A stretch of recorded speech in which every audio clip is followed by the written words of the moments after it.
సరే చాలా మందికి చేతి పైన అనగానే బాడీ పైన దద్దుర్లు లాగా వస్తూ ఉంటాయి. మెయిన్ కారణం ఏంటంటారు? దీనికి ఎందుకు వస్తాయి అంటారు? యా, దద్దుర్లను మనం ఏమంటామంటే హైవ్స్ అంటాం అనమాట. దద్దుర్లు కూడా ఒక టైప్ ఆఫ్ అలర్జీ అంటాం అనమాట.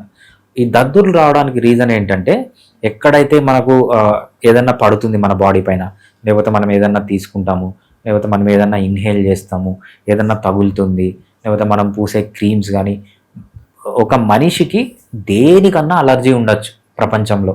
సో ఒక కేసు చూశాను నేను. వాడికి కీరదోస తింటే అలర్జీ వస్తుంది.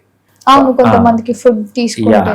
అంటే దీన్ని బట్టి చెప్పడం ఏంటంటే, ప్రపంచంలో దేనికన్నా అలర్జీ ఉండొచ్చు. ఆ అలర్జీ ఉన్నప్పుడు ఏమవుతుందంటే, ఏదైతే ఆ అలర్జన్ అక్కడ పడుతుందో చుట్టుపక్కల నుంచి ఫ్లూయిడ్ అంతా ఆ ప్లేస్కి వస్తుంది అనమాట.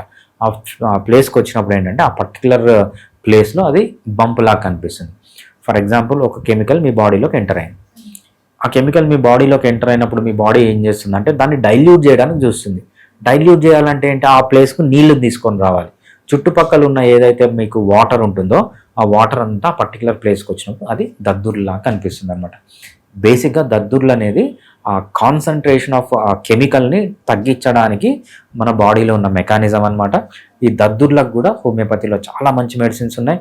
కొంతమంది చెప్తారు, సార్ మాకు 10 ఏళ్ల నుంచి దద్దుర్లు ఉన్నాయి, అసలు ఎందుకు వస్తున్నాయో కూడా తెలియదు అంటే, మనం చాలా లిస్ట్, కొంతమంది టెస్టులు కూడా చేపిస్తారనమాట, ఎందుకు ఈ అలర్జీ వస్తుందని.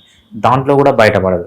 అటువంటి డిఫికల్ట్ కేసెస్ కూడా హోమియోపతిలో దద్దుర్లకి చాలా బాగా ట్రీట్మెంట్ చేయొచ్చు వితౌట్ సైడ్ ఎఫెక్ట్స్. మీరు ఆయుర్వేద, యునాని, సిద్ధ వీటికన్నింటికంటే బెటర్గా ట్రీట్ చేయొచ్చు, చాలా ఎఫెక్టివ్గా ట్రీట్ చేయొచ్చు. అంతేకాకుండా చాలా క్విక్గా రిజల్ట్స్ అనేవి తీసుకొని రావచ్చు. మోస్ట్ ఆఫ్ ది టైంలో మనం కంప్లీట్గా ఈ దద్దుర్లని క్యూర్ చేసి మళ్ళీ రాకుండా ప్రివెంట్ కూడా హోమియోపతి ద్వారా చేసుకోవచ్చు.